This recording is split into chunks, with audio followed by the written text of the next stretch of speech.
और खास करके मेरा आरोप मुख्यमंत्री पर है स्पष्ट रूप में जी। कि मुख्यमंत्री जी ने यात्रा सीजन में कई बार ऐसे एक्सपेरिमेंट किए जिनसे यात्राओं को नुकसान हुआ। क्या लगता है आपको, किसी तरीके की टूटन, कोई बिखराव, कोई इस तरीके की बात सामने आई? मुख्यमंत्रियों में विजन की कमी है, आपने कहा। मुख्यमंत्री तो कांग्रेस और भाजपा दोनों से ही बने, दोनों के ही विजन में कमी रही। मैं वही कह रहा हूँ कि बीजेपी के नेता घमंड से भरे हुए, बीजेपी के नेताओं में तानाशाही भरी हुई है कि जब नेतागिरी भी वही करेगा, सत्ता में भी वही रहेगा, ठेकेदार भी वही रहेगा, तो फिर डर काहे का? बस इसी का परिणाम है कि तमाम पुल ढह रहे हैं। जिस दिन सरकार हाकम सिंहों को पालना बंद कर देगी, जिस दिन सरकार धन सिंहों को बाहर निकाल देगी, जो सबसे पहला लक्ष्य, जो मैंने सबसे पहली बड़ी प्रॉब्लम बताई, बेरोजगारी को समाप्त करना, वो होगा। आप स्वयं बद्रीनाथ केदारनाथ मंदिर समिति के अध्यक्ष रहे हैं। इस मामले में एक तो आपके ऊपर ये आरोप आया कि आपने उनको नियुक्ति दी। उस समय के रावल जी ने बीकेटीसी के रावल पद से इस रूप में इस्तीफा दिया था कि उस समय के भाजपा के नेताओं पर उन्होंने आरोप लगाया। तीसरा उदाहरण, महेंद्र भट्ट जी ने भी अभी उन्हीं शब्दों का प्रयोग उत्तराखंड के लोगों के लिए कहा, उन्हीं शब्दों का प्रयोग किया। मैंने उस दिन भी कहा कि भाई अगर तुमसे गलती हो गई है तो माफी मांग लो इसके लिए। तो हमारे क्षेत्र के लोगों ने कहा कि अरे गणेश गोदियाल तो भैंसा है। मैं 6 भाषाओं पर बराबर का नियंत्रण रखता हूँ। किसी व्यक्ति को आपने कहा कि शामिल किया गया और उसके बाद उन्होंने उपवास रखा, ऐसा नहीं है। कुल मिला के ये प्लानिंग की आवश्यकता है कि हम तीर्थाटन के रूप में पर्यटकों को आकर्षित करने के जो हमारे 4 धाम हैं, इनके माध्यम से आकर्षित करें। तो आज सरकार कल सरकार गिराऊं वाले तो अभी कांग्रेस में ही है। आपकी बातचीत से ऐसा लग रहा है कि आपके पास एक इस तरह का ब्लूप्रिंट है जो इस राज्य को प्रगति के पथ पर ले जा सकता है। मेरे पास इन सब चीजों के हल हैं। बिल्कुल। नमस्कार, आज हमारे स्टूडियो में मौजूद हैं भारतीय राष्ट्रीय कांग्रेस के उत्तराखंड प्रदेश अध्यक्ष गणेश गोदियाल। गणेश गोदियाल एक ऐसे राजनेता हैं जिनको आम आदमी अपने बहुत नजदीक महसूस करता है और उनका जो कार्यकर्ता है वो भी उनको जनप्रिय नेता बनाने के लिए अपना सब कुछ दांव लगाने के लिए तैयार बैठा दिखाई देता है। 2002 से जब से इस राज्य का गठन हुआ है, उत्तराखंड राज्य का, तब से लगातार गणेश गोदियाल चुनाव लड़ रहे हैं। 2002 में उन्होंने थलीसैंण सीट से चुनाव लड़ा और भाजपा के दिग्गज नेता जो बाद में मुख्यमंत्री भी बने हैं, डॉक्टर रमेश पोखरियाल निशंक को उन्होंने 5000 से अधिक मतों से शिकस्त दी। इसके बाद 2007 का जो चुनाव हुआ है उसमें वो डॉक्टर निशंक से हारे हैं।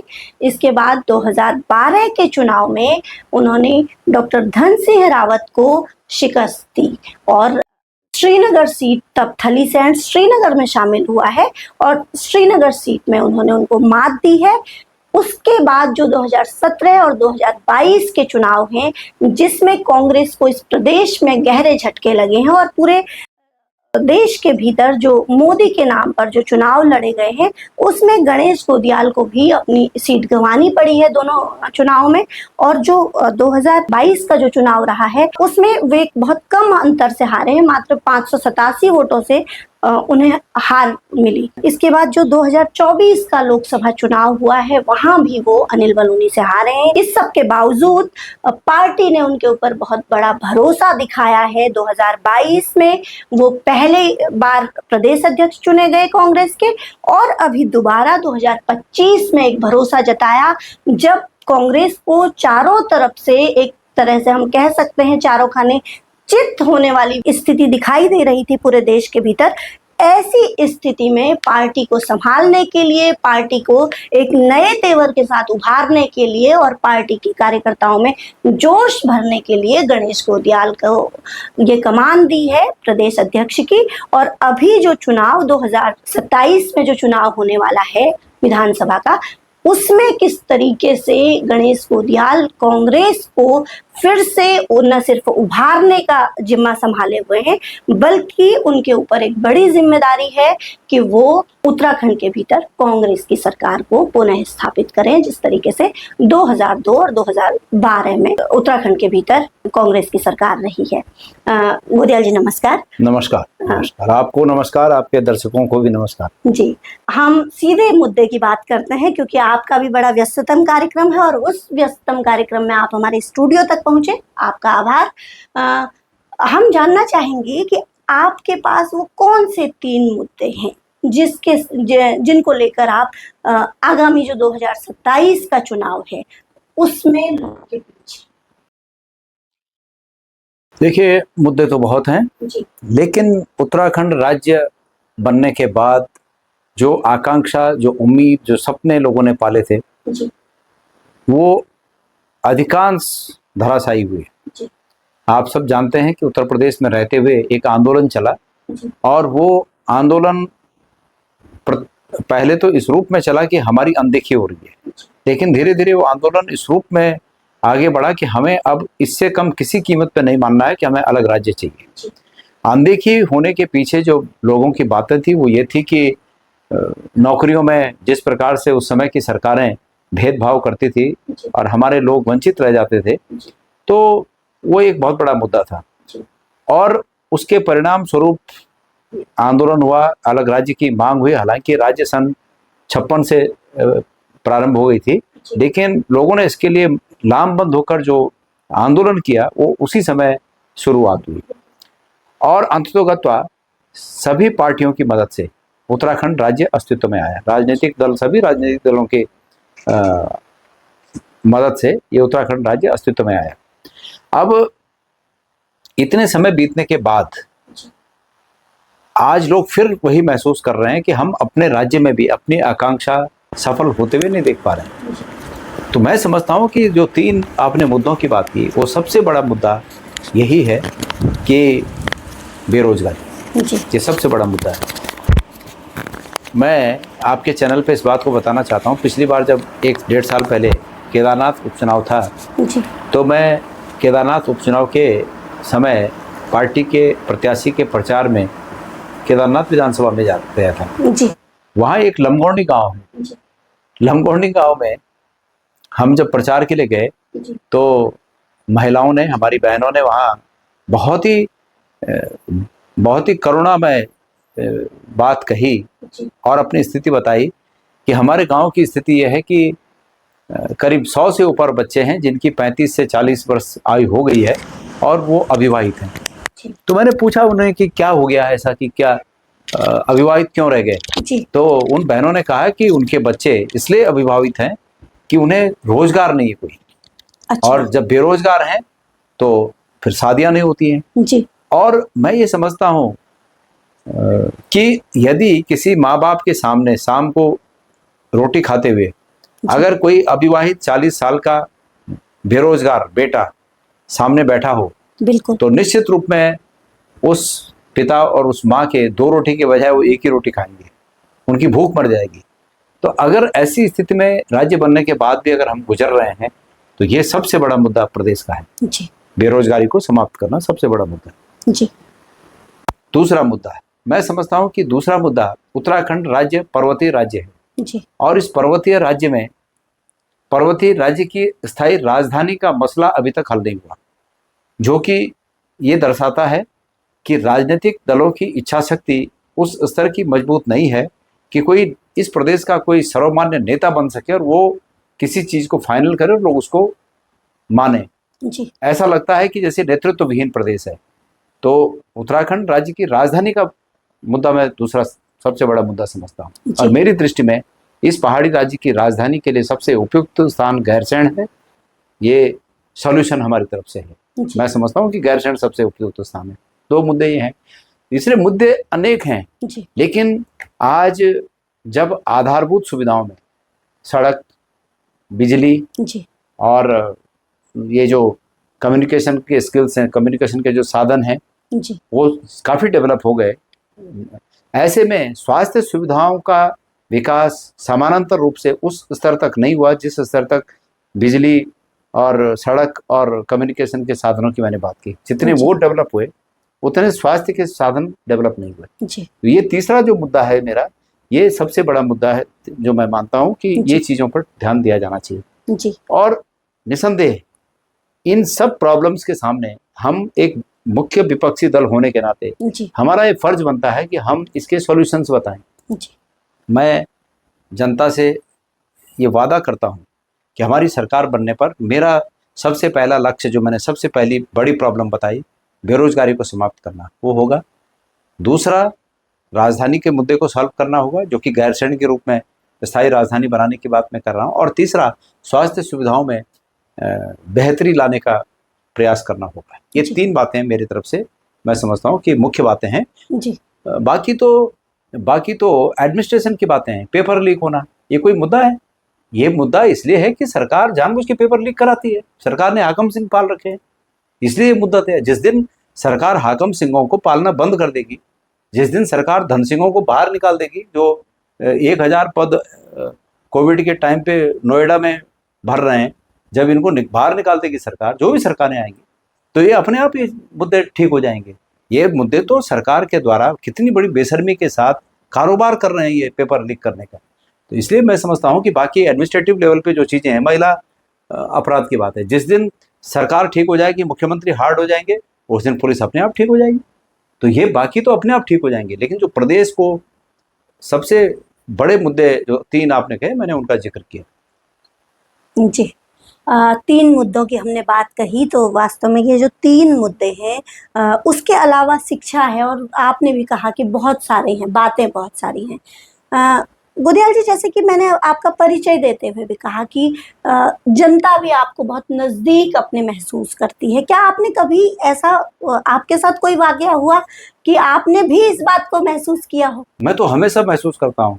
मैं किसी को, कोई एक वाक़या सुना सकते हैं? मैं किसी को, जो जिसको भी मिलता हूँ, मैं जी। किसी को पराया जैसा मुझे लगता ही नहीं कि पराया है। जी। मैं सहजता में जीवन जीता हूँ, और सहजता में जीवन जीने की वजह से सामने वाला भी मुझे उसी रूप में लेता है कि ये जी। भी हमारे जैसे सहज है। मैं उनकी सहजता को जानता हूँ, जी। वो किस सहजता से जीवन जी रहे हैं, मैं भी उसी सहजता से रहता हूँ। इसलिए लोगों को ये कनेक्ट करता है कि जी। ये हमसे कोई अलग नहीं है, ये हमारे जैसा है। जी। आपको मैं बताऊं, जब मैं पहले राजनीति में आया, तो हमेशा राजनीति में पक्ष विपक्ष होता है, एक दूसरे को कम दिखाने की होड़ होती है। तो शुरुआत में जब 2002 में मैंने पहला चुनाव लड़ा, तो हमारे क्षेत्र में, मेरा तब डेयरी फार्म था, तो हमारे क्षेत्र के लोगों ने कहा कि अरे गणेश गोदियाल तो भैंसिया है, भैंस अच्छा। पालने वाला है, जी। ये कुछ जानता ही नहीं है। जबकि, और मैं गढ़वाली में बोलता था, इसलिए बोलता था गढ़वाली में कि मुझे अपने लोगों के बीच अपनी भाषा में बोलने में अपनत्व महसूस होता है।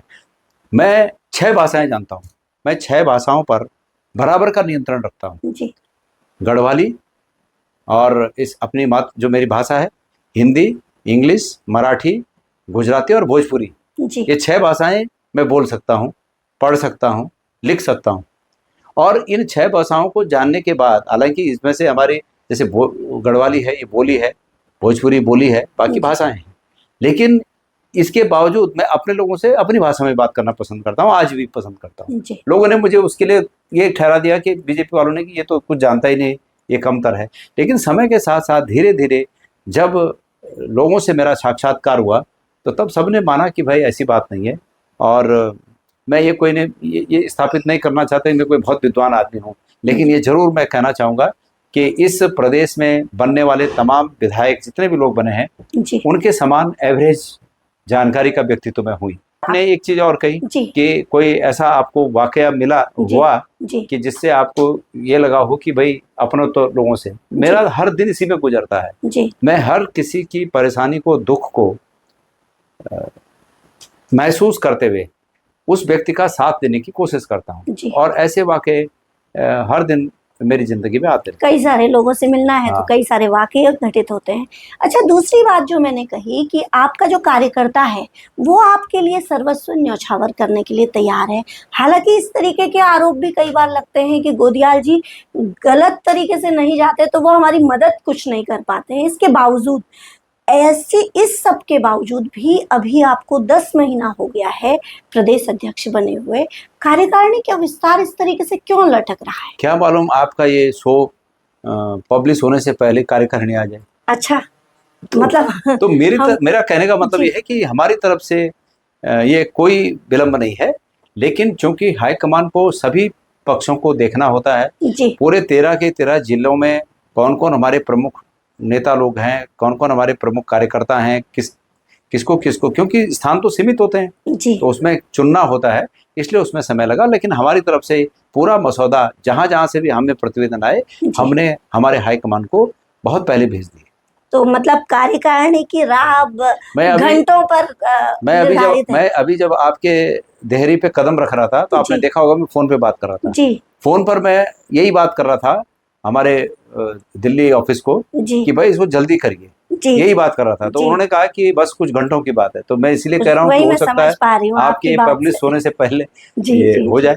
तो उन सबको बधाई देते हैं हम इस कार्यक्रम के माध्यम से, जिनको भी जिम्मेदारी मिले और गणेश गोदियाल के कंधे से कंधा मिलाने का जो एक मौका उनको मिलेगा, वो किस तरीके से निभा पाते हैं और किस तरीके से समझ पाते हैं।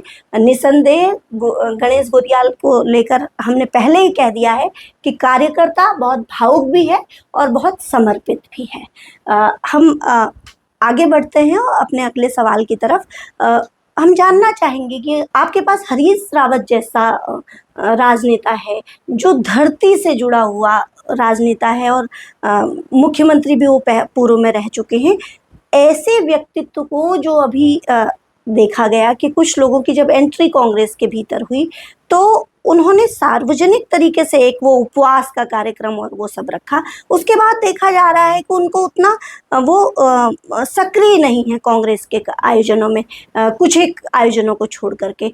क्या अब उनको केवल एक मार्गदर्शक मंडल की भूमिका में वो रहना चाह रहे हैं, या पार्टी उनको इस रूप में देखना चाह रही है, या कोई और बात है? नहीं, मेरा ये मानना है कि हरीश रावत जी निश्चित रूप में पार्टी के बहुत ही सबसे हमारे बड़े नेता हैं जी और उनका प्रभाव सब विधानसभा क्षेत्रों में है। जी कोई ऐसा नहीं है कि किसी पॉकेट विशेष में हो, जी किसी अंचल विशेष में हो, उनका सभी विधानसभा सीटों पर बहुत गहरा प्रभाव है। जी जहाँ तक किसी व्यक्ति को आपने कहा कि शामिल किया गया और उसके बाद उन्होंने उपवास रखा, ऐसा नहीं है। जी उपवास पे जाना, कुछ दिनों तक छुट्टी ले लेना, ये तो आदमी की निजी भी जिंदगी है। अपनी पर्सनल लाइफ में आदमी कहीं ऐसा काम होते हैं कि आदमी, और आज वो जो आपको कम नज़र आ रहे हैं जी वो इसका कारण ये है कि बीच में उनका स्वास्थ्य कुछ नासाज था। वो दिल्ली स्वास्थ्य मतलब जांच कराने भी गए, इलाज चला और अब जी काफ़ी ठीक हैं। जी मैं अभी दिल्ली गया था कुछ दिन पहले, तो मैं उन्हें मिलने गया था, जी। लेकिन उनको देखकर मुझे खुशी हुई कि वो काफ़ी ठीक हैं और मुझे छोड़ने बाहर तक आए। तो मतलब वो अस्वस्थता की वजह से सक्रिय नहीं बिल्कुल ये आप थोड़ा कह कम सक्रिय हैं। जी। सक्रिय आप उनको सोशल मीडिया हाँ पे ना, देखें, फिर सोशल भी मीडिया सक्रिय पे वो हैं। बराबर जैसे कर जिस तरह सक्रिय हो सकते हैं। अभी जी आज ही मैं देख रहा था वो ये सोशल मीडिया में कुछ खाना खाते हुए हम देख रहे जी थे उनको, तो वो पहाड़ी जो अनाज हैं उनको आज भी प्रमोट कर रहे हैं। जी जी तो ऐसा नहीं कि वो सक्रिय नहीं, वो सक्रिय हैं, लेकिन थोड़ा स्वास्थ्य ठीक नहीं था तो कम सक्रिय हैं। अब जैसे ही स्वास्थ्य ठीक होगा तो पूरी तरह से फिर सक्रिय होंगे। जी इसके कोई राजनीतिक मायने नहीं निकाले जाने चाहिए। जी जी जी। गुडियाल जी, उत्तराखंड की रीढ़ है यात्रा, और यात्रा के प्रबंधन पर लगातार सवाल उठते हैं। यात्रा में जिस तरीके से पर्यटन और तीर्थाटन को समझा नहीं जा रहा है, उसको अलग अलग करके नहीं देखा जा रहा है, उस पर भी सवाल उठते हैं। इसके अलावा जो अभी एक बड़ा सवाल उठा है वो बद्रीनाथ में जिस तरीके से जो बद्रीनाथ बीकेटीसी के जो अध्यक्ष हैं उनके पीएस पर इतना बड़ा आरोप ही नहीं लगा है, जो स्वीकार भी हो गया है। आप स्वयं बद्रीनाथ केदारनाथ मंदिर समिति के अध्यक्ष रहे हैं। इस मामले में एक तो आपके ऊपर ये आरोप आया कि आपने उनको नियुक्ति दी, लेकिन हम आपसे केवल ये नियुक्ति का एक क्लैरिफिकेशन आप कई जगह दे चुके हैं, फिर भी हम चाहेंगे कि हमारे फोरम पर भी आप कहें। लेकिन हम आपके माध्यम से वो व्यवस्था, उस व्यवस्था को जानना चाहेंगे जिस व्यवस्था में आखिर वो पीएस का काम क्या होता है। क्या उनको ये जो नोट गिनने के लिए क्या नियुक्ति दी जाती है? क्या जो अध्यक्ष है वो ऐसा कुछ करने में के अधिकारी होते हैं, नहीं होते हैं? हम आपके माध्यम से समझना भी चाहते हैं और अपने दर्शकों को समझाना भी चाहते मैं आपकी इस बात से बहुत सहमत हूँ हैं। जी कि हमें उत्तराखंड में पर्यटन और तीर्थाटन को अलग अलग दृष्टि से देखने की आवश्यकता है। जी आपकी इस बात से मैं बहुत सहमत हूँ। सरकार और खास करके मेरा आरोप मुख्यमंत्री पर है स्पष्ट रूप में जी कि मुख्यमंत्री जी ने यात्रा सीजन में कई बार ऐसे एक्सपेरिमेंट किए जिनसे यात्राओं को नुकसान हुआ, और यात्रा की नुकसान का मतलब मेरा सीधा सीधा हमारे व्यवसायियों से है, जो हमारे छोटे मोटे व्यवसाय चलाकर साल भर के अपनी आजीविका अर्जित करते हैं, जी उनका नुकसान हुआ। एक तो प्रश्न ये है। दूसरा मेरा ये कहना है कि तीर्थाटन और पर्यटन को अलग अलग कैसे किया जा सकता है। जी। सरकार को ये चाहिए कि हमारे पास बद्रीनाथ, केदारनाथ, गंगोत्री, यमुनोत्री लोगों को आकर्षित करने के लिए, धार्मिक आस्था से आकर्षित करने के केंद्र हैं। जी। धार्मिक आस्था से आकर्षित होकर लोग यहाँ आते हैं, लेकिन यहाँ आने के बाद उनको और जगह फैलाने का हमारे पास कोई मैकेनिज्म नहीं बनाया। जी।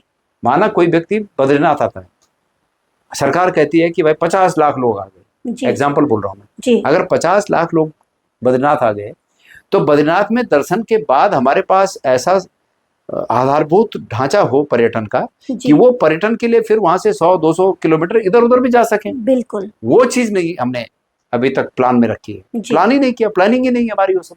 जी। तो इसलिए हम जो तीर्थाटन के लिए, विशुद्ध रूप से तीर्थाटन के लिए आ रहे हैं, हम उसको भी पर्यटन मान रहे हैं। जी। और जो पर्यटक के रूप में आ रहे हैं, हम उसको भी तीर्थाटन मान रहे हैं। कुल मिला के ये प्लानिंग की आवश्यकता है कि हम तीर्थाटन के रूप में पर्यटकों को आकर्षित करने के जो हमारे 4 धाम हैं, इनके माध्यम से आकर्षित करें, लेकिन उसके बाद हमारे पास विश्व स्तरीय ऐसी सुविधाएं हो जो लोग 15 दिन, 20 दिन, 1 महीना तक उत्तराखंड में रहें पर्यटक के रूप में। तो ये प्लान करने की आवश्यकता है। अब दूसरी बात आपने कही बीकेटीसी का जो अभी गड़बड़ झाला है। देखिए बीकेटीसी में ये गड़बड़ आपको याद होगा, जब 2002 का पहला इलेक्शन था तब जी। भी बीजेपी सरकार सत्ता में थी और उस समय भी ये बातें सामने आई। जी। उस समय के रावल जी ने बीकेटीसी के रावल पद से इस रूप में इस्तीफा दिया था कि उस समय के भाजपा के नेताओं पर उन्होंने आरोप लगाया कि ये नकली सामान पूजा के लिए परचेज करते हैं जी। और मैं ऐसी पूजा नहीं कर सकता। अब मैं उस चीज़ को उस रूप में, जिस रूप में उन्होंने अपने भाषणों में कहा रावल जी ने, उस रूप में कहूँ तो एक नया विवाद पैदा होगा। जी। इसलिए मैं उसको सिर्फ इतने तक ही संकेतों के रूप में कहता हूँ कि उन्होंने बहुत गंभीर आरोप उस समय के प्रबंधन पर लगाए जी। कि इसलिए मैं पद से इस्तीफा देता हूँ क्योंकि भाई मैं गलत काम नहीं कर सकता। जी। अब आप बताइए बीजेपी के ही समय ऐसा क्यों होता है? आज 2000 उसके बाद कई अध्यक्ष आए, लेकिन आज 2018 में जब से मैं बीजेपी के सरकार थी यहाँ पर और उन्होंने मुझे हटाने की कोशिश की, हालांकि मैं फिर कोर्ट से जीता। जी। मेरा कार्यकाल पूरा होने के बाद जब से बीजेपी का नए अध्यक्ष वहाँ पर आए जी। तो पहले अध्यक्ष के नाम कई बातें सामने आई अपॉइंटमेंट से संबंधित। जी। दूसरे जो अध्यक्ष आए उनके कार्यकाल में, वो दूसरे अध्यक्ष के नाम सोना जो चोरी हुआ केदारनाथ में वो आरोप लग गया। तीसरे अभी जो अध्यक्ष हैं उनके नाम, ये जो उनके पीएस हैं वो पीएस चोरी करते हुए पकड़े गए, उन्होंने कबूल भी कर लिया। मैं एक चीज कहता हूँ, जी। पहली बात तो आपने जो कहा कि उन्होंने कहा कि ये मेरे समय में नियुक्त हुए, ये सब बिल्कुल झूठ है। जी। मेरे समय में कोई नियुक्त नहीं हुआ। मैंने जो अभी पता किया वो 2003 में नियुक्त हुए हैं। मेरा इनसे कोई पहले का परिचय नहीं, 2003 में नियुक्त हुए। 2010 में भाजपा सरकार जब थी और बीकेटीसी में भाजपा का बोर्ड था, उस समय बाय नेम 34 लोगों का प्रस्ताव शासन को गया था, परमानेंट का 34 लोग, उसमें से एक व्यक्ति ये भी थे। मेरा उसमें कोई रोल नहीं, मैं ना उस समय अध्यक्ष था, न मेरा कोई लेना देना। जी। और उसके बाद जब शासन से वो परमानेंट का प्रस्ताव स्वीकृत होकर आया जी। तो तब तक मैं अध्यक्ष था और वो जारी मेरे द्वारा हुआ। अच्छा। बाकी इसके अलावा मेरा कोई रोल नहीं। जी। जी। वो जो प्रस्ताव था वो नाम और उनका पदनाम के साथ प्रस्ताव गया हुआ था 34 लोगों का, मेरा कोई लेना देना नहीं। जी। फिर भी मैं ये कहता हूं कि प्रश्न ये नहीं है कि नौकरी किस व्यक्ति ने लगाया, प्रश्न ये है कि किस व्यक्ति की अध्यक्षता में उस व्यक्ति को चढ़ावा गिनने की जवाबदारी दी गई। वही ये मुख्य प्रश्न है।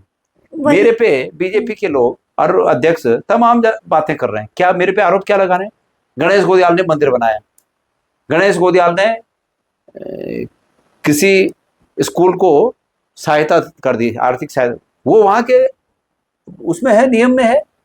बद्रीनाथ टेम्पल कमेटी के जो कानून है उसका, जो संविधान है उसका, जो नियम है, उन बद्रीनाथ टेम्पल कमेटी के नियमों में ये, और हर सदस्य, हर अध्यक्ष संस्तुति करता है, हर सदस्य संस्तुति करता है। मेरे समय भी हुआ होगा, लेकिन दिया ना। यहाँ पर आरोप तो यह है कि लिया, चोरी किया। ये दोनों चीजों में फर्क है। देने के लिए तो वहां नियुक्ति होती है कि भाई आप दो, पर नियुक्ति लेने के लिए नहीं होती है कि आप लो।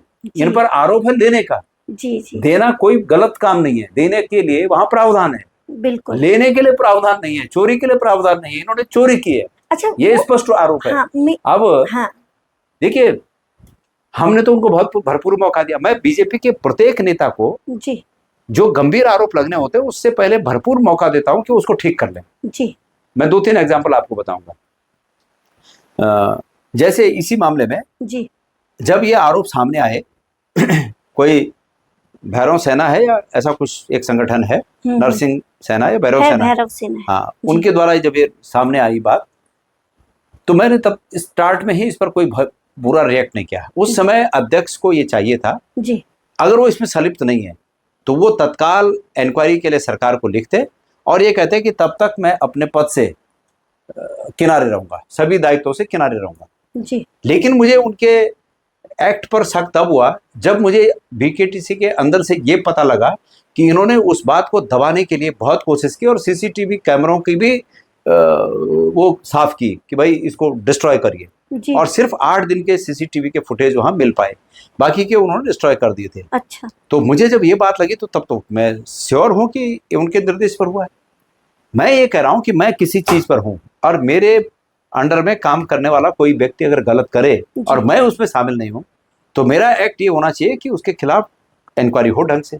अगर मैं उसको दबाने में लगा हूं जी, तो मुझ पर शक होगा।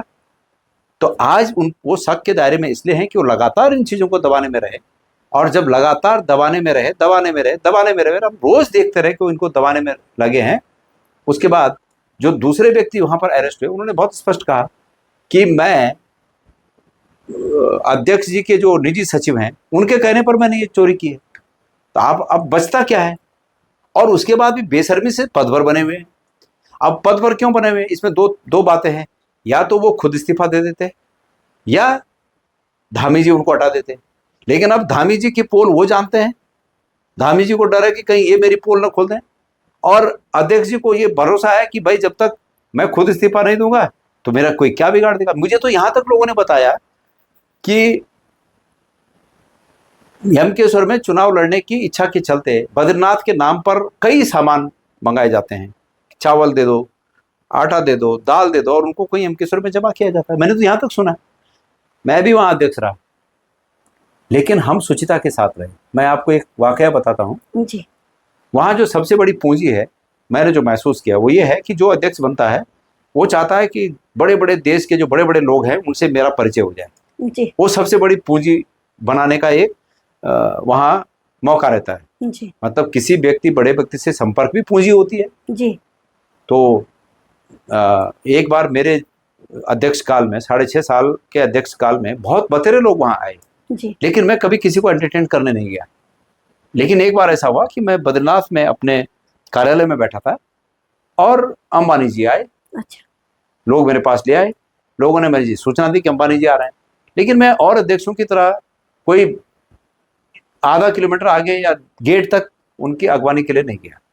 मैंने कहा ठीक है, वो भगवान के दरबार में मत्था टेकने आ रहे हैं, एक श्रद्धालु के रूप में आ रहे हैं, उनको आना चाहिए, अच्छी बात है। जी, मेरे कार्यालय में आए, मैंने उनको बहुत ही रेस्पेक्टफुली उनका अभिवादन किया, अपनी सीट पर खड़े होकर उनसे मिला, बैठा, उन्हें चाय वगैरह पिलाई। वहाँ मेरे टाइम में हमने एक शुरुआत की थी, ये तुलसी की चाय, जो वहाँ तुलसी बहुत होती है, चढ़ती भी है, तो प्रसाद के रूप में भी हो जाता है और स्वास्थ्यवर्धक भी है। तो तुलसी की चाय हमने उन्हें पिलाई, उन्होंने चाय पी, परिवार के साथ थे, और उसके बाद वो दर्शन करने गए। दूसरा अध्यक्ष होता है तो उनके साथ चाहता उन्हें फैसिलिटेट करने के लिए और ये प्रभाव डालने के लिए कि मैंने आपके अच्छे से दर्शन कराए। बिल्कुल, मैंने ऐसा नहीं किया। मैंने कहा आप जाइए, दर्शन करिए, और मैंने स्टाफ के और लोगों से कहा कि इनके दर्शन की व्यवस्था करिए, जी, जो मेरा अध्यक्ष के रूप में मेरा कर्तव्य भी था। जी, तो मैंने कभी, उसके बाद वो गए, दर्शन करके आए, फिर निकले, पर मैंने कोई एक्स्ट्रा ऑर्डिनरी फैसिलिटी या कोई एक्स्ट्रा, मैं किसी गरीब को दे देता हूँ एक्स्ट्रा ऑर्डिनरी फैसिलिटी। जी, ऐसे कई लोग हैं जो खड़े नहीं हो पाते हैं और मुझे फोन करते थे कि भाई हम खड़े नहीं हो पा रहे, मैं उनको दर्शन करा देता था। जी, तो जब पहले दिन दर्शन करने की होड़ मच जाती है कि मैं अंदर जाऊं, मैं अंदर जाऊं, मैं अध्यक्ष होते हुए भी सबसे आखिरी में जाता था, जी, क्योंकि मुझे ये बात पता है कि परमेश्वर इस बात से खुश या नाराज नहीं होंगे कि मैंने पहले दर्शन किए या अंत में दर्शन किए। मैं इस सच्चाई को जानता हूं, इसलिए मैं कोई हबड़ी तबड़ी नहीं मचाता, मैं कोई जल्दबाजी नहीं। मेरे को पता है कि परमेश्वर, जिनको ये लगता है कि सबसे पहले अंदर जाने में, सबसे पहले दर्शन करने में ही परमेश्वर प्रसन्न होंगे। मैं फैसिलिटेट करता हूं कि वो चले जाएं अंदर, जी क्योंकि उनको शांति, उनको तृप्ति मिलेगी। जी मेरी तृप्ति इसी में है कि मेरे को पता है कि मैं आखिरी में भी जाऊंगा तो मैं तृप्त हूं। तो ये सोच का फर्क है। जी तो इसलिए उत्तराखंड में पर्यटन और तीर्थाटन के नाम पर लोगों को आकर्षित करना और पर्यटन के नाम पर उनको फैलाना, जी ये पॉलिसी मैटर है और इस पर सरकार को सोचना चाहिए। जी दूसरा, राजनीतिक जीवन में आरोप लगते हैं, लेकिन व्यक्ति को उन आरोपों को मेरे ऊपर बता रहे ना लोग कि तुमने ये कर दिया, वो कर दिया। मैं तो बोल रहा हूं ना कि भाई इतने साल से, 10 साल से तुम्हारी सरकार है, करो ना तुम। मेरे पे क्या आरोप है कि बिंदेश्वर मंदिर बना दिया। अरे बनाया ना मैंने, जी बिगाड़ा तो नहीं, बनाया, अच्छी बात है। एक तरफ तुम कहते हो कि हम हिंदू धर्म के पोषक हैं और दूसरी तरफ हम अगर मंदिर बना रहे हैं तो हमको कटघरे पे खड़ा कर रहे हो। आपको मैं बताऊं, जोशीमठ में नरसिंह मंदिर आपने देखा होगा, भव्य मंदिर बना। जी 6 महीने भगवान बद्री विशाल की पूजा वहां होती थी। पुराने टाइम में जब कत्यूरी वंश के शासकों का समय था, मैंने सुना तब से वो पूजा वहां होती थी। एक छोटा सा मंदिर था। मैं जब अध्यक्ष बना तो मैंने सोचा कि ऐसे कैसे कि इसको भी भव्य होना चाहिए। जी तो वहाँ पूजा समिति है एक स्थानीय स्तर पर, देव पूजा समिति, वहाँ के लोग, उनसे मैंने मीटिंग की, मैंने मिला उनसे। मेरे से पहले से भी कई अध्यक्ष इस बात में प्रयास कर चुके थे, लेकिन उन लोगों को विश्वास नहीं था कि कोई इसको कर पाएगा। जी मैंने उनसे बात की, उन्होंने कहा साहब कैसे होगा, ऐसा होगा ही नहीं, कौन करेगा, क्या करेगा। मेरे पे विश्वास रखो, मैं करूँगा, ये मैं जवाबदारी लेता हूँ, मैं करूँगा। उन्होंने विश्वास किया मुझ पर, मैं उन्हें धन्यवाद देता हूँ। और एक भव्य मंदिर बना। वो मंदिर भी जितनी उसकी कॉस्ट थी उससे कम में बना। हाँ, एक ठेकेदार था, वो ठेकेदार कर नहीं पाया तो हमने उस पर एक्शन लिया और उसको बर्खास्त किया।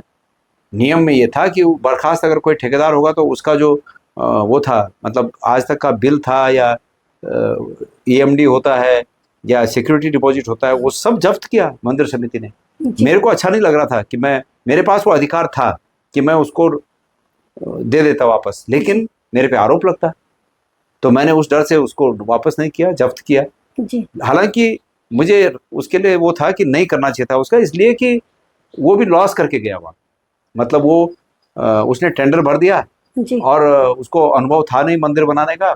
एक आध जगह उसने प्लेन्स में बनाया था, पहाड़ में बनाने का उसका अनुभव था नहीं। तो उसके बाद वो मुझे अच्छा नहीं लगा, लेकिन फिर भी नियम जो कहता था, अपने मन को मारना पड़ता है कानून के रक्षा करने के लिए, नियमों को उसका पालन करने के लिए अपने मन को मारना पड़ता है। और मैंने नहीं चाहते हुए भी कलम से ये लिखा कि इसका सब कुछ फॉरफिट किया जाता है। और उसके बाद मंदिर समिति में उस समय काबिल लोग थे, इंजीनियर लोग थे, अच्छे लोग थे। एक अनिल ध्यानी जी थे, अभी होंगे शायद, रिटायर हो गए या होंगे। तो एक अनिल ध्यानी जी थे, उस समय के CEO थे BD सिंह। तो ये सब विश्वास के लोग थे और मुझे ये विश्वास था कि ये लोग मंदिर समिति के कामों को प्रभु के प्रति निष्ठापूर्वक तरीके से करते हैं। तो मैंने इनको जवाबदारियां दी और वो डिपार्टमेंट के अंडर में हमने वो काम पूरा किया। मतलब फिर टेंडर नहीं दिया, डिपार्टमेंट ने वो काम पूरा किया और इतना भव्य मंदिर बना। जब मंदिर बना तो मैंने BKTC के इंजीनियरिंग डिपार्टमेंट को कहा कि आप लोग एक मंदिर का काम हमेशा अपने हाथ में रखिए, हमेशा एक मंदिर बनाइए और मंदिरों को बनाने की विशेषज्ञता हासिल करिए। तो उसके बाद फिर बिनसर मंदिर बना। फिर गणेश प्रयाग में सरकार ने 25 नाली जमीन बद्रीनाथ मंदिर समिति को दी थी, वहाँ पर गणेश मंदिर बनना था। हमने उसके लिए रास्ता वास्ता बनाया, जिसके लिए वो हल्ला कर रहे हैं कि सड़क बनाई तो मैंने मेरे घर की थोड़ी बनाई। सरकार ने बद्रीनाथ मंदिर समिति को 25 नाली जमीन गणेश प्रयाग में मंदिर बनाने के लिए दी थी। उस भूमि तक हमने मोटर मार्ग बनाने, मतलब रोड बनाने के लिए 7 लाख रुपए खर्च किए। 7 लाख कोई बड़ी बात थोड़ी। हल्ला कर रहे हैं। एक कर रहे हैं कि एक कोई कैसेट बनाई 2013 में आपदा आई और सूना था सब। तो सरकार ने हमें कहा कि भाई कुछ ऐसे प्रयास करिए कि लोग दोबारा आकर्षित हों।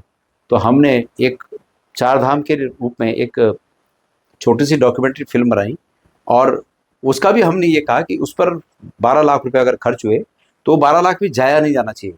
हमने उसके कैसेट बनाकर मंदिर में उसकी बेचने की व्यवस्था की जी कि और वो पैसा भी बेचने से वापस आया। तो क्या क्या गलत हुआ उसमें? पर सवाल ये, और 50 गलत हुआ या एक गलत हुआ, क्यों मेरे को छोड़ा इन्होंने? कार्रवाई करते। बार बार चुनौती देने के बावजूद भी अभी तक इस चुनौती को स्वीकार करने वाला कोई व्यक्ति सामने नहीं आया है। हम आगे बढ़ते हैं। अभी गोदियाल जी ने निर्माण की बात की। गोदियाल जी, जो अभी प्रदेश भर में जो निर्माण सामने आ रहे हैं, अभी एक पुल की बात हुई देहरादून के भीतर प्रेमनगर के पास, उसमें गड्ढे दिखाई दिए। मोदी जी ने बहुत हो हल्ला करके एक हाईवे का उद्घाटन किया, वो 1 महीने बाद ही ढह गया। पूरी तरह से नहीं ढहा, लेकिन वहाँ छेद दिखाई दिए। उसके अलावा तमाम सारे पुल, तमाम सारी सड़कें, आप स्वयं हम देख रहे थे कि एक सड़क को दिखा रहे थे अपने लाइव के माध्यम से। ऐसे तमाम सारे उदाहरण हैं। क्या कहेंगे आप उत्तराखंड में इंजीनियरिंग और निर्माण को लेकर? पुलों पे सड़कों पे तो मैं फिर कहता हूँ, मैं 2 चीजें उसमें भूल गया था। मैंने ये कहा था ना कि अनेक उदाहरण हैं ऐसे जहां मैं नेताओं को मौका देता हूं कि वो ठीक कर लें इन चीजों को, बीजेपी के नेताओं को मौका देता हूं।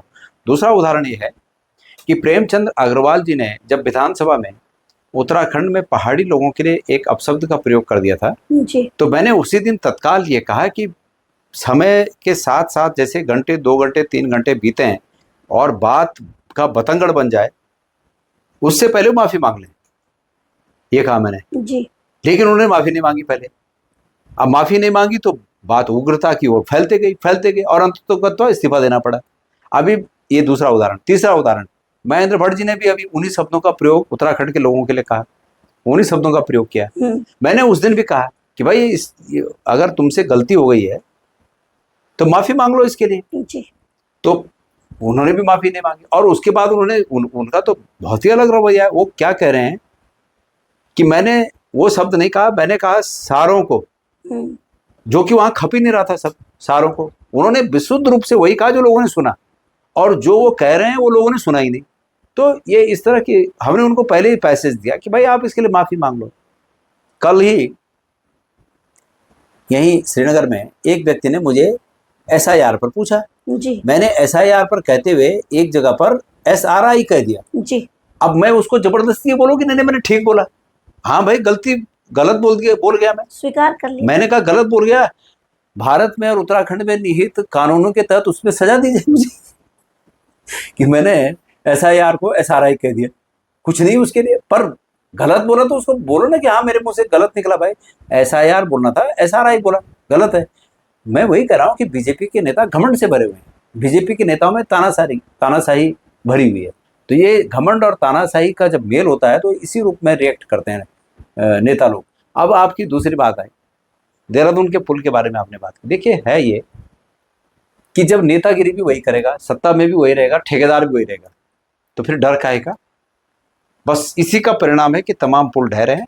सड़कें अगर 5 साल के समय के हिसाब से बन रही हैं तो वो 1 साल भी नहीं चल रही हैं। निर्माण बहुत ही लोअर कैटेगरी का हो रहा है। ये सब इसलिए हो रहा है कि वही नेता है, वही सरकार में है और वही ठेकेदार है।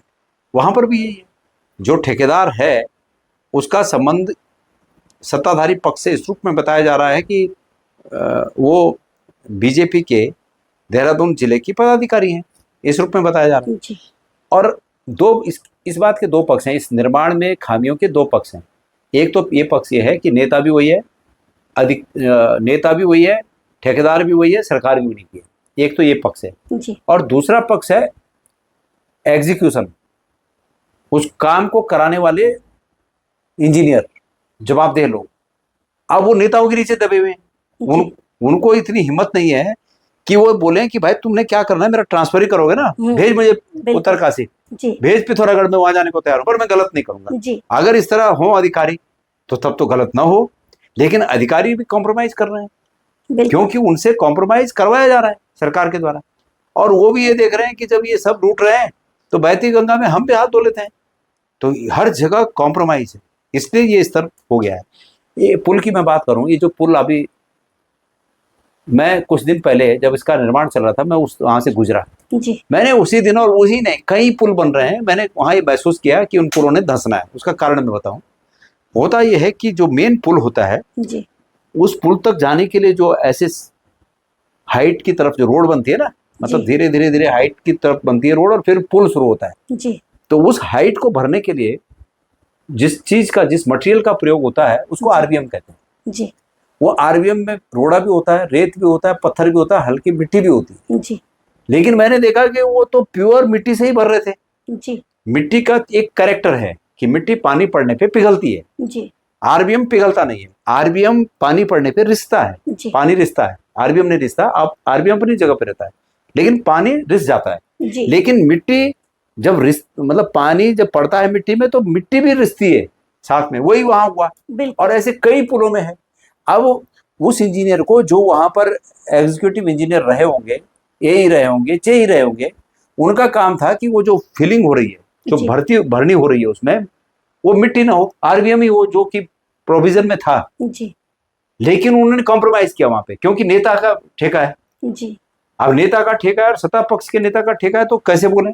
इसलिए हर डाल पे उल्लू बैठा है, अंजाम गुलिस्ता क्या होगा। मुख्यमंत्री अगर स्ट्रिक्ट हो, मुख्यमंत्री अगर एक बैठक ले सभी डिपार्टमेंट्स की और स्पष्ट रूप से कहे कि खबरदार, ये जितने साल के लिए बना है, अगर उतने साल से पहले इसमें कहीं कमी आई तो तुम लोग सब के सब नापे जाओगे, तो कैसे गलत होगा। जी। मैं उदाहरण दे रहा हूं, पहाड़ी क्षेत्रों में स्कूल के भवन बनते हैं, जी।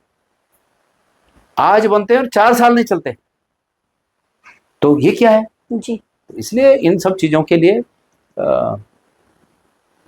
हमारी सरकार में जो मंत्री बने हैं, मुख्यमंत्री बने हैं, शायद इनके पास विजन की कमी है और उस विजन की कमी के चलते नुकसान, ऊपर से भ्रष्टाचार की आकांक्षा को लेकर ही बने हुए हैं कि हमने यही करना है, तो उसका गुणात्मक नुकसान और इच्छा शक्ति का न होना, हजारों गुना का नुकसान।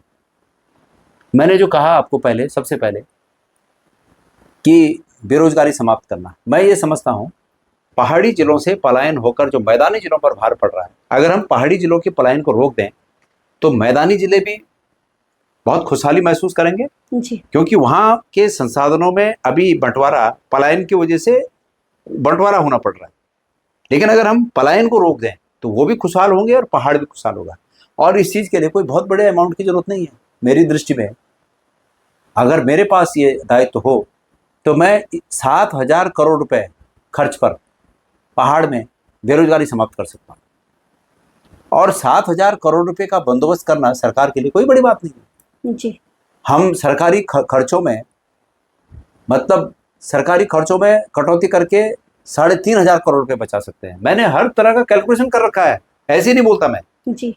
रोजगार की बात है, कहां से आएगा रोजगार। ये 7,500 करोड़ रुपए हमें उत्पादकता वाले क्षेत्रों में इन्वेस्ट करने पड़ेंगे। रोजगार उत्पादकता से ही आता है, आसमान से नहीं टपकता है, प्रोडक्टिविटी से आता है। जी। अगर मैं साधारण भाषा में इसको परिभाषित करूं जी। तो उत्पादकता ही रोजगार की जननी है, जी। मेरा ऐसा मानना है। तो इस क्षेत्र में इन्वेस्टमेंट किया जाना चाहिए। अभी धामी जी ने पिछली बार कहा क्या, इन्वेस्टर समिट, काहे का इन्वेस्टर समिट, जिन्होंने पनबिजली की चक्कियां लगाई वो भी उसमें उन्होंने शामिल किया, हमारे समय में इतना इन्वेस्टमेंट हुआ। जी। सच्चाई ये है कि जितना उस इवेंट के लिए खर्च किया गया, उस इवेंट को अरेंज करने के लिए जो खर्च किया, उतना भी नहीं आया। सच्चाई ये है। तो लोगों की आंखों में धूल झोंकने का काम ये सरकार करती है। और इसीलिए हम विपक्ष की भूमिका निभाते हुए सरकार के जहां पर कमजोर प्रदर्शन है, सरकार को सचेत करने का काम करते हैं। जहां पर सरकार इरादतन अपराध करती है, गलत करती है, हम उसको एक्सपोज करने का काम करते हैं और बिना डरे हम सरकार के सामने खड़े हैं। मुख्यमंत्रियों में विजन की कमी आपने कहा, मुख्यमंत्री तो कांग्रेस और भाजपा दोनों से ही बने, दोनों के ही विजन में कमी रही। देखिए, कांग्रेस के समय में नारायण दत्त तिवारी जी जब पहली बार मुख्यमंत्री थे तो नारायण दत्त तिवारी जी ने सिडकुल के माध्यम से मैदानी जिलों में औद्योगिकीकरण करके लाखों संख्या में रोजगार दिए। उसका फायदा पहाड़ों को भी मिला लेकिन पहाड़ों में, मैं इसको स्वीकार करता हूं कि पहाड़ों में भी करना चाहिए था, वो नहीं हुआ उनके टाइम। जी। जब हरीश रावत जी बने, जब बहुगुणा जी बने, बहुगुणा जी का अलग ही हिसाब किताब था। अब वो दूसरी पार्टी में है। अब मैं आज अगर बोलूंगा तो लोग बोलेंगे इसलिए बोल रहे हैं कि वो दूसरी पार्टी में है इसलिए, लेकिन मुझे ये तो कांग्रेसी है, बोलता ही है। हाँ, ये बोलेंगे, लेकिन उसके बाद जब हरीश रावत जी आए तो हरीश रावत जी के समय में ये था कि हम इस क्षेत्र में आगे बढ़ें, लेकिन हुआ ही उसका ये कि हमारी मेजोरिटी इतनी पुअर थी कि बहुगुणा जी उसी दिन से लग गए थे, आज सरकार गिराऊं कल सरकार गिराऊं, आज सरकार गिराऊं कल सरकार गिराऊं। और हरीश रावत जी का और उस समय की सरकार में जो मंत्री थे उनका और हमारे विधायक के रूप में हमारा भी अधिकांश समय उस सरकार को बचाने में गया। तो ये बात है, सच तो है। आज सरकार गिराऊं कल सरकार गिराऊं वाले तो अभी कांग्रेस में ही हैं।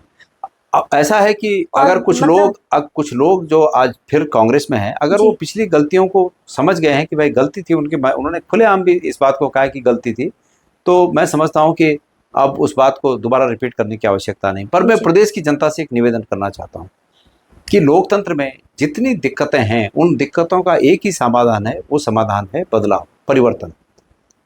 ये प्रकृति का नियम है कि बहुत दिनों तक पहने हुए कपड़े भी मैले हो जाते हैं और उनको बदलना पड़ता है धोने के लिए। कांग्रेस में जिस प्रकार की आज बीजेपी में तानाशाही दिख रही है, 50 साल राज करने के बाद भी कांग्रेस के नेताओं में वो तानाशाही कभी नहीं दिखी, वो घमंड कभी नहीं दिखा। बीजेपी के नेताओं में ये 10 साल में घमंड आ गया। इसलिए इस सरकार को बदलना बहुत आवश्यक है और मेरे प्रत्येक वक्तव्य को लोगों ने रिकॉर्ड कर रखा होगा। मैं विश्वास दिलाता हूं लोगों को कि एक श्लोक है ना कि गीता का श्लोक है कि पवित्राणाय साधु नाम विनाशाय च दुष्कृताम। तो अगर इस प्रदेश की जनता के आशीर्वाद से हमें सरकार बनाने का मौका मिलेगा तो उस सरकार में ये सूत्र निहित होगा कि पवित्राणाय साधु नाम विनाशाय च दुष्कृताम। जो अच्छा होगा हम उसको प्रोत्साहित करेंगे, जो गलत होगा चाहे कितना ही करीबी क्यों ना हो हम उसको दंडित करने का काम करेंगे, उसको सुधारने का काम करेंगे। तो ये जो उत्तराखंड की सरकार बने, अगर 5 साल इस मंत्र पर चल जाए तो निश्चित रूप में वास्तविक रूप में इस प्रदेश में राम राज आ सकता है। हमारा प्रदेश संभावनाओं से भरा प्रदेश है, हमारे पास जैव विविधता का खजाना है जी। हमारे पास जो दुनिया का सबसे महत्वपूर्ण संसाधन है, मतलब बहुत ही अनमोल संसाधन जल पानी, वो हमारे पास है जी। और उसके बावजूद अगर हम ये महसूस करें कि हम दूसरे की तरफ ताकें तो ये हमारी कमजोरी मैं समझता हूँ। हमारे पास 40,000 मेगावाट की क्षमता की बहुत स्पष्ट हाइड्रो प्रोजेक्ट के मतलब हम बिजली बना सकते हैं जी। ये संभावनाएं हैं, बहुत संभावनाएं हमारे प्रदेश में।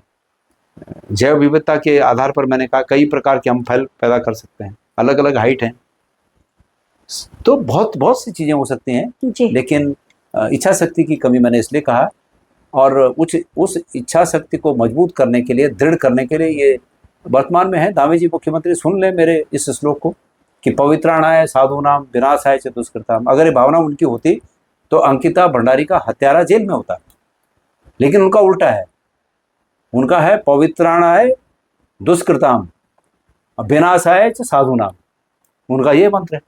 तो ये फर्क है, इसलिए हम उनके खिलाफ हैं, खड़े हैं और लड़ते रहेंगे। जी। आपकी बातचीत से ऐसा लग रहा है कि आपके पास एक इस तरह का ब्लूप्रिंट है जो इस राज्य को प्रगति के पथ पर ले जा सकता है। कांग्रेस किसी एक नाम के साथ आगे नहीं बढ़ी है अभी तक, क्या वो किसी एक चेहरे के साथ चुनाव लड़ने वाली है 2027 का, या फिर लोग इसी असमंजस में रहेंगे कि आखिर कांग्रेस का चेहरा होगा? नहीं, ये जरूरत क्या है, धामी जी को क्या किसी ने चेहरा बनाया था?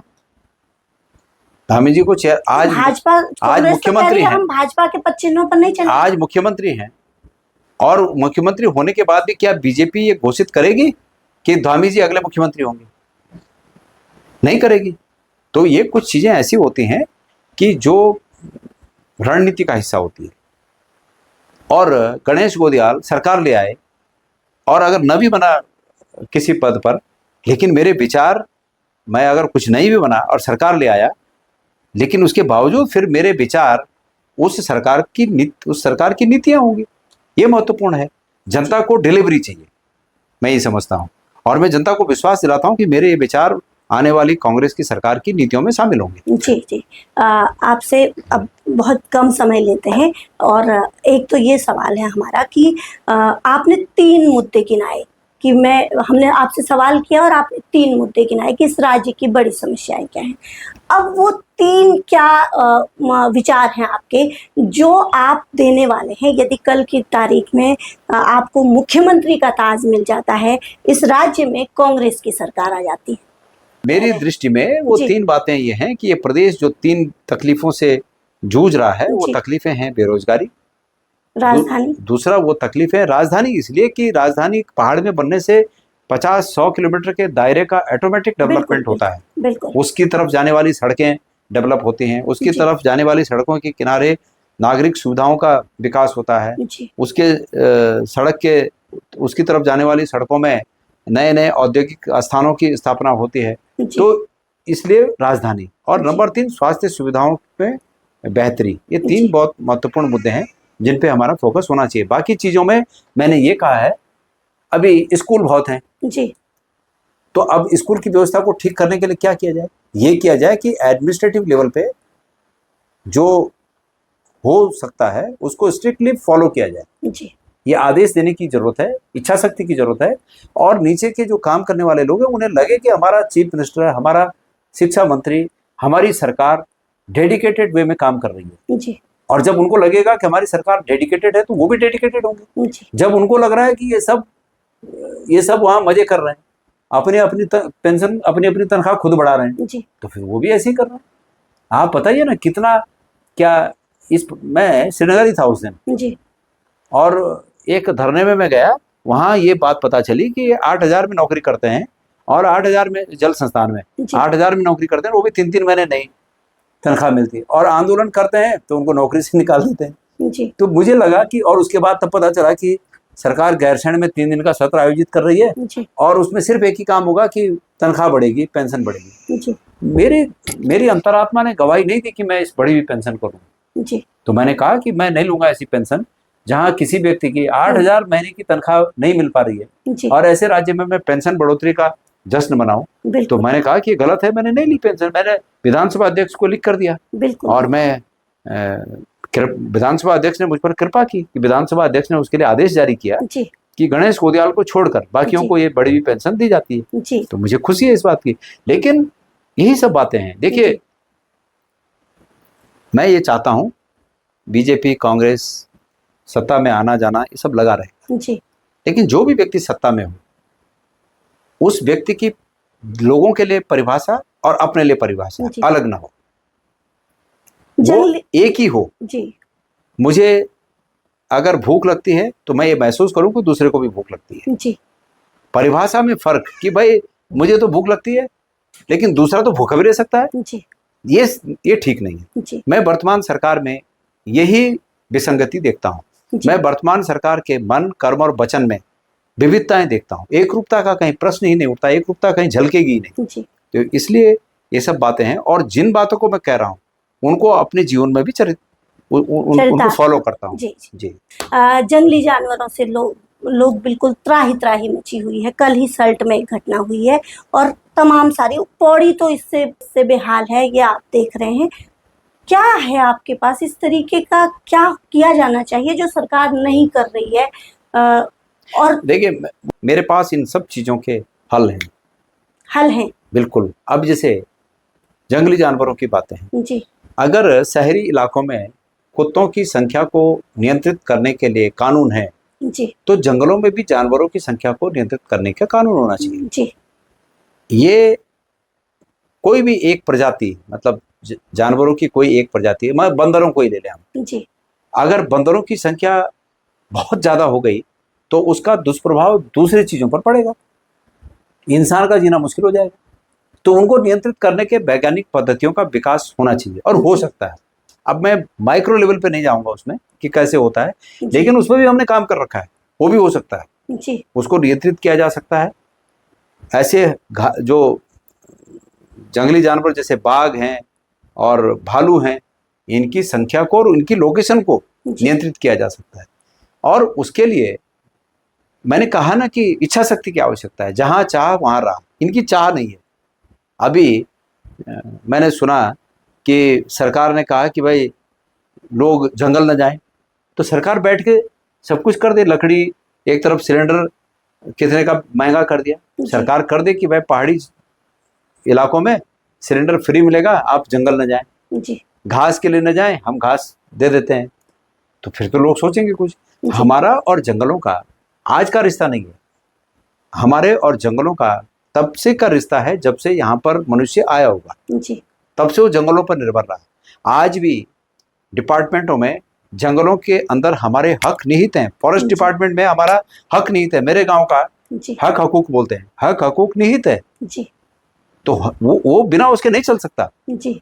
तो सरकार को इन सच्चाइयों को समझते हुए और फजूल की बातें नहीं करनी चाहिए। जी। अब हम अपनी बातचीत को समेटते हैं। मैं अंतिम सवाल आपसे कर रही हूँ कि कांग्रेस के भीतर लगातार धड़ेबाजी की बातें होती हैं। पिछले दिनों पिथौरागढ़ में जो मामला हुआ वो एक उदाहरण है।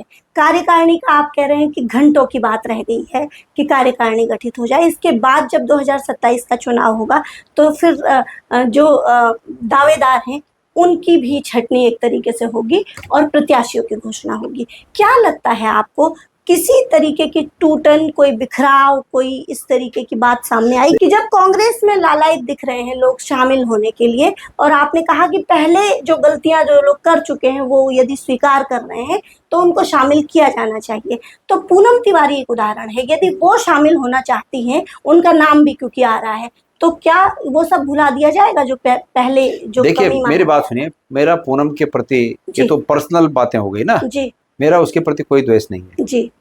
लेकिन हमारे भारतीय समाज में जी। होता यह है कि पत्नी कितनी भी बड़ी नेता बन जाए पर पति का उस पर प्रभाव होता है। जी। अब पूनम तो गई नहीं उस समय, पर प्रदीप गए, जी। और प्रदीप गए तो प्रदीप हम नहीं चाहते थे कि वो जाए, पर वो गए, जी। उनकी कुछ मजबूरियां रही होगी। तो खास करके पूनम से तो मेरा कोई बिल्कुल भी वो नहीं है, कोई शिकवा शिकायत नहीं है, प्रदीप से भी कोई शिकवा शिकायत नहीं है। ये ऐसा है कि भाई लोकसभा का चुनाव है, वो ठीक है कि एक मैसेज गलत होता है कि भाई इनके साथ, पर ठीक है, रण के टाइम नहीं जाना चाहिए। जी।